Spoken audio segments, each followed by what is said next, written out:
ಅನ್ಯರ ದುಃಖಕ್ಕೆ ಕಾರಣರಾಗುವ ಮುನ್ನ ಒಮ್ಮೆ ಯೋಚಿಸಿ. ಮತ್ತೊಬ್ಬರ ಅತಿಯಾದ ಸಂತೋಷವನ್ನು ಕಳೆದುಕೊಂಡು ಕರ್ಮಫಲ ಘೋರವಾಗುತ್ತದೆ.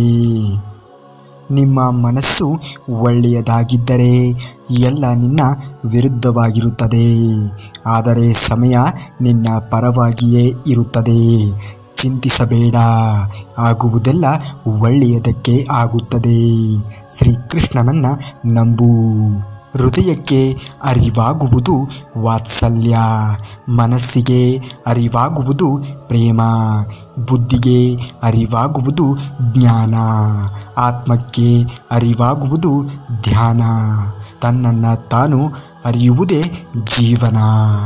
ಮನುಷ್ಯ ಎನ್ನುವನು ಎಷ್ಟೇ ಜಾಣನಾಗಿದ್ದರೂ ನಾಳೆಯ ದಿನ ಹೇಗಿರುತ್ತದೆ ಎಂದು ತಿಳಿಯಲಾರದಷ್ಟು ದಡ್ಡನಾಗಿದ್ದಾನೆ. ಹಾಗಾಗಿ ನನಗೆಲ್ಲವೂ ಗೊತ್ತು ಎನ್ನುವುದು ಇಲ್ಲಿ ಬರೇ ಸುಳ್ಳು ಮಾತ್ರ. ದೈವ ಮೆಚ್ಚುವ ಮನುಷ್ಯನಾದರೆ ಸಾಕು. ಮನುಷ್ಯನಿಂದ ಮನುಷ್ಯನನ್ನು ಮೆಚ್ಚಿಸಲು ಆಗುವುದೇ ಇಲ್ಲ. ಎಷ್ಟೇ ಪ್ರಯತ್ನವನ್ನು ಪಟ್ಟರೂ ಕೂಡ ಕೆಲವರಿಗೆ ನಮ್ಮ ಭಾವನೆಗಳು ಅರ್ಥವಾಗುವುದೇ ಇಲ್ಲ. ವ್ಯರ್ಥ ಪ್ರಯತ್ನ ಬಿಟ್ಟು ನಮ್ಮ ಪಾಡಿಗೆ ನಾವು ಇರಬೇಕಾಗುತ್ತದೆ.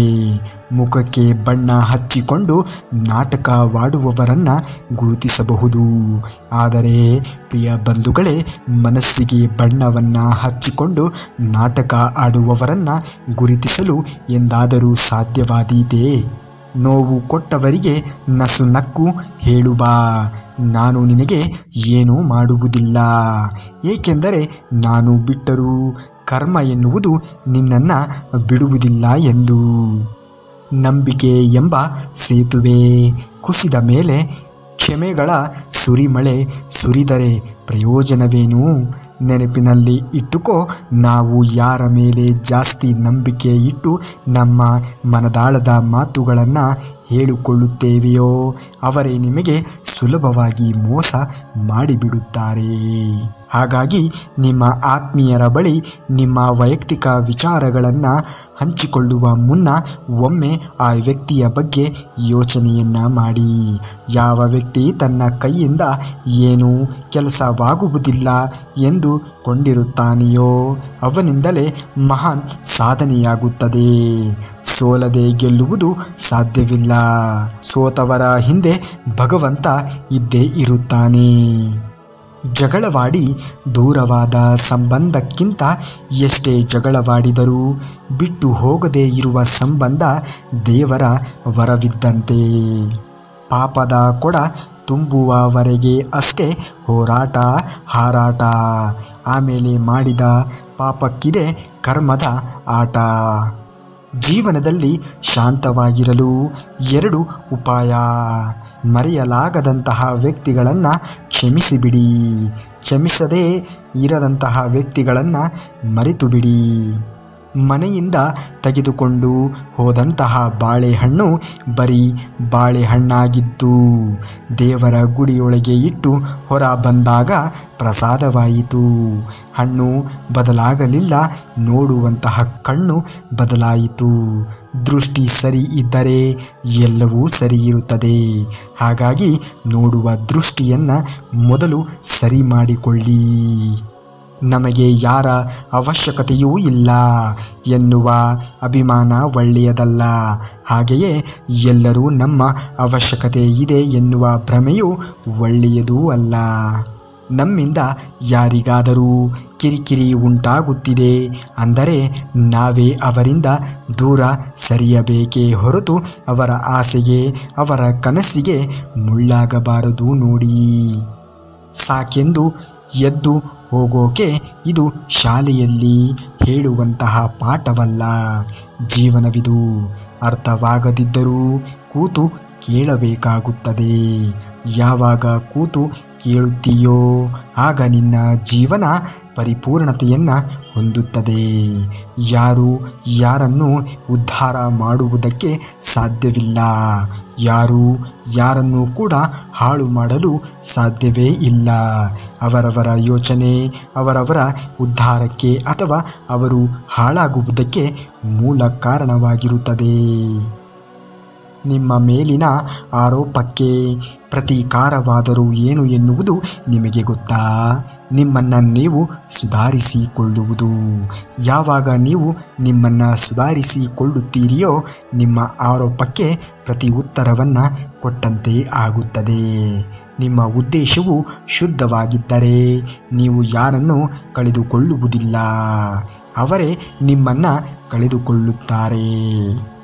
ಬದುಕಿನಲ್ಲಿ ನಿರೀಕ್ಷೆಗಳು ಸುಳ್ಳಾದಾಗ ಮನುಷ್ಯ ತಾನಾಗಿಯೇ ಬದಲಾಗುತ್ತಾನೆ. ಅದು ಆತನ ಅಹಂಕಾರವಲ್ಲ, ಅದು ನೊಂದ ಮನಸ್ಸಿನ ನಿರ್ಧಾರವಾಗಿರುತ್ತದೆ. ಒಳ್ಳೆಯ ವರ್ತನೆ ನಿಮ್ಮ ಕುರೂಪವನ್ನು ಮರೆಮಾಚಬಹುದು, ಆದರೆ ಸೌಂದರ್ಯದಿಂದ ಕೆಟ್ಟ ವರ್ತನೆಗಳನ್ನು ಮುಚ್ಚಿ ಹಾಕಲು ಸಾಧ್ಯವೇ ಇಲ್ಲ.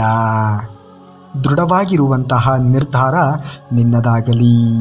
ಅವಮಾನ ಅಪಮಾನ ಆದ ಕಡೆ ಸಂಬಂಧ ಬೇಡ. ಇಷ್ಟವಿಲ್ಲದವರ ಜೊತೆ ಮಾತು ಕೂಡ ಬೇಡವೇ ಬೇಡ. ನಾವು ಮಾಡುವ ಕೆಲಸ ಇಬ್ಬರಿಗೆ ಸರಿ ಎನಿಸಿದರೆ ಸಾಕು. ಒಬ್ಬರು ಪರಮಾತ್ಮ, ಇನ್ನೊಂದು ನಮ್ಮ ಅಂತರಂಗದ ಅಂತರಾತ್ಮ. ನಿನ್ನನ್ನು ಜನರು ಹೊಗಳುತ್ತಿದ್ದಾರೆ ಎಂದು ಖುಷಿ ಪಡಲೇಬೇಡ, ಏಕೆಂದರೆ ನಿನ್ನನ್ನು ತುಳಿಯುವಂತಹ ಕೆಲಸಗಳು ಒಳಗಿಂದೊಳಗೆ ನಡೆಯುತ್ತಿರುತ್ತದೆ, ಮರೆಯಲೇಬೇಡ. ಯಾವುದು ನಿನ್ನ ಭಾಗ್ಯದಲ್ಲಿ ಇದೆಯೋ ಅದು ನಿನಗೆ ಸಿಕ್ಕೇ ಸಿಗುತ್ತದೆ. ಯಾವುದು ನಿನ್ನದಲ್ಲವೋ ಅದು ನೀನು ಎಷ್ಟೇ ಪ್ರಯತ್ನಗಳನ್ನು ಪಟ್ಟರೂ ಅದು ನಿನಗೆ ಸಿಗಲಾರದು. ಜೀವನದಲ್ಲಿ ಚಿಂತೆ ಬಿಡು, ಬರುವುದೆಲ್ಲವನ್ನ ಬಂದಂತೆ ಸ್ವೀಕರಿಸುವುದನ್ನು ಕಲಿತುಕೋ. ಇಲ್ಲಿ ಕಳೆದುಕೊಳ್ಳಲು ನಿನ್ನದೇನೂ ಇಲ್ಲ. ನೀನು ಏನಾದರೂ ಇಲ್ಲಿ ಕಳೆದುಕೊಂಡರೂ ನೀನು ಪಡೆದುಕೊಂಡು ಬಂದಿರುವುದು ಏನೂ ಇಲ್ಲ. ಹಾಗಾಗಿ ಚಿಂತೆ ಏಕೆ ಮನುಜ? ಸುಳ್ಳಿನ ಜೊತೆ ದುಷ್ಟಶಕ್ತಿ ಇದ್ದರೆ ಸತ್ಯದ ಜೊತೆ ದೈವಶಕ್ತಿ ಇರುತ್ತದೆ ಖಂಡಿತ. ಸತ್ಯ ಅಸತ್ಯದ ನಡುವೆ ಹೋರಾಟ ನಡೆಯುತ್ತಲೇ ಇರುತ್ತದೆ. ಒಮ್ಮೆ ಸತ್ಯ ಒಂಟಿಯಾಗಿ ನಿಲ್ಲುತ್ತದೆ, ಏಕೆಂದರೆ ಅಸತ್ಯದ ಜೊತೆ ಮೂರ್ಖರ ಗುಂಪು ಇರುತ್ತದೆ. ಹೀಗಿದ್ದರೂ ಸತ್ಯ ಅಸತ್ಯದ ವಿರುದ್ಧ ಯಾವಾಗಲೂ ಜಯ ಸಾಧಿಸುತ್ತಾ ಇರುತ್ತದೆ. ಜಗತ್ತಿನ ಅನೇಕ ಸಮಸ್ಯೆಗಳಿಗೆ ಇಂದಿಗೂ ಉತ್ತರಗಳು ಸಿಕ್ಕೇ ಇಲ್ಲ. ಆದರೆ ಜಗತ್ತು ಬೆಳೆಯುವುದು ನಿಂತಿಲ್ಲ, ಏಕೆಂದರೆ ಕಾಡುವ ಶಕ್ತಿಗಿಂತ ಕಾಪಾಡುವ ಶಕ್ತಿ ಬಲಿಷ್ಠವಾಗಿದೆ. ಮನಸ್ಸಿಗೆ ಮದವೇರಿದಾಗ ಸ್ಮಶಾನದಲ್ಲಿ ತಿರುಗಾಡಿ ಬರಬೇಕಂತೆ, ಏಕೆಂದರೆ ಅಲ್ಲಿ ನಾನು ನನ್ನಿಂದಲೇ ಎಂದು ಹೇಳಿದಂತಹ ಎಷ್ಟೋ ಜನ ಮಣ್ಣಲ್ಲಿ ಮಣ್ಣಾಗಿರುವುದನ್ನು ನಾವು ಕಾಣಬಹುದು. ಬಹಳಷ್ಟು ಬಾರಿ ಸಂಬಂಧಿಕರು ಆತ್ಮೀಯರು ನಿಮ್ಮ ಕಷ್ಟಕ್ಕೆ ಸ್ಪಂದಿಸದೇ ಹೋದಾಗ ದೈವವು ನಿಮ್ಮನ್ನು ಕಾಪಾಡುತ್ತದೆ, ಕಾಯುತ್ತದೆ. ಇಲ್ಲವೇ ನಿಮ್ಮ ಒಳ್ಳೆಯತನ, ನಿಮ್ಮ ಒಳ್ಳೆಯ ವ್ಯಕ್ತಿತ್ವ ನಿಮ್ಮನ್ನು ಕಾಯುತ್ತಾ ಇರುತ್ತದೆ. ಇದು ಆಶ್ಚರ್ಯ ಎನಿಸಿದರೂ ಕೂಡ ನಿಜ. ಭಗವಂತ ನಿನ್ನ ಪ್ರಾರ್ಥನೆಗೆ ತಕ್ಷಣ ಪ್ರತಿಫಲ ಕೊಟ್ಟರೆ ನಿನ್ನ ವಿಶ್ವಾಸವನ್ನು ಇನ್ನೂ ಗಟ್ಟಿ ಮಾಡಿದ್ದಾನೆ ಎನ್ನುವುದು ಅರ್ಥ. ನಿನ್ನ ಪ್ರಾರ್ಥನೆಗೆ ಪ್ರತಿಫಲ ಸಿಗದೇ ಇದ್ದರೆ ನಿನ್ನನ್ನು ಪರೀಕ್ಷಿಸುತ್ತಿದ್ದಾನೆ ಎಂದರ್ಥ. ನಿನ್ನ ಪ್ರಾರ್ಥನೆಗಳಿಗೆ ಯಾವತ್ತೂ ಪ್ರತಿಫಲ ಸಿಗದೇ ಇದ್ದರೆ ನಿನಗೆ ಇನ್ನೂ ಅತ್ಯುತ್ತಮವಾದದ್ದನ್ನು ಆರಿಸಿ ಕೊಟ್ಟಿದ್ದಾನೆ ಎಂದರ್ಥ. ಜೀವನದಲ್ಲಿ ಖುಷಿಯಾಗಿ ಇರಬೇಕೆಂದರೆ ಬಂದಂತೆ ಬದುಕಬೇಕು ಜೀವನ, ನುಡಿದಂತೆ ನಡೆಯಬೇಕು, ಗೆದ್ದರೆ ಬಾಗಬೇಕು. ನಮ್ಮ ವಾದ ಸರಿ ಇಲ್ಲದಿದ್ದರೂ ಸುಮ್ಮನಾಗಬೇಕು. ನಮ್ಮ ತಪ್ಪು ಇಲ್ಲದಿದ್ದರೂ ಕ್ಷಮೆಯನ್ನು ಕೇಳಲೇಬೇಕು. ಮನಸ್ಸಿನಲ್ಲಿ ನೋವು ಇದ್ದರೂ ಮುಖದಲ್ಲಿ ಮಂದಹಾಸ ಇರಲೇಬೇಕು.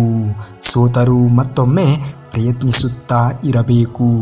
ರಾತ್ರಿ ಪೂರ್ತಿಯಾಗಿ ಅತ್ತರೂ ಮರುದಿನ ನಗಲೇಬೇಕು. ನಿನ್ನನ್ನು ಗಾಢವಾಗಿ ಪ್ರೀತಿಸುವ ಹೃದಯವೇ ಈ ಪ್ರಪಂಚದಲ್ಲಿ ನೀನು ಗಳಿಸಿದ ಶಾಶ್ವತ ಆಸ್ತಿ. ಎಷ್ಟೇ ಕೂಡಿಟ್ಟಿ ಸಂಪಾದಿಸಿದರೂ ಪ್ರೀತಿ ಹೃದಯವೇ ಇಲ್ಲದ ಮೇಲೆ ಇನ್ನೆಲ್ಲವೂ ಮಣ್ಣಿಗೆ ಸಮಾನ. ನಿನ್ನ ಮನಸ್ಸಿನ ಶಕ್ತಿಯನ್ನ ಚಿಂತೆ ಮಾಡಲು ಉಪಯೋಗಿಸಬೇಡ. ಆ ಶಕ್ತಿಯನ್ನ ನಂಬಿಕೆಗೆ ಉಪಯೋಗಿಸು. ಇನ್ನು ಇದೇ ರೀತಿಯಾಗಿರುವಂತಹ ಶ್ರೀಕೃಷ್ಣ ಪರಮಾತ್ಮನ ಮಾಹಿತಿಗಳಿಗಾಗಿ ತಪ್ಪದೇ ನಮ್ಮ ಚಾನಲ್ನ ಸಬ್ಸ್ಕ್ರೈಬ್ ಮಾಡ್ಕೊಳ್ಳಿ. ಹಾಗೂ ಈ ವಿಡಿಯೋಗೆ ಒಂದು ಲೈಕನ್ನು ಮಾಡಿ. ಮುಂದಿನ ವಿಡಿಯೋದಲ್ಲಿ ಸಿಗುವವರೆಗೂ ಧನ್ಯವಾದ. ಕರುನಾಡಿಗೆ.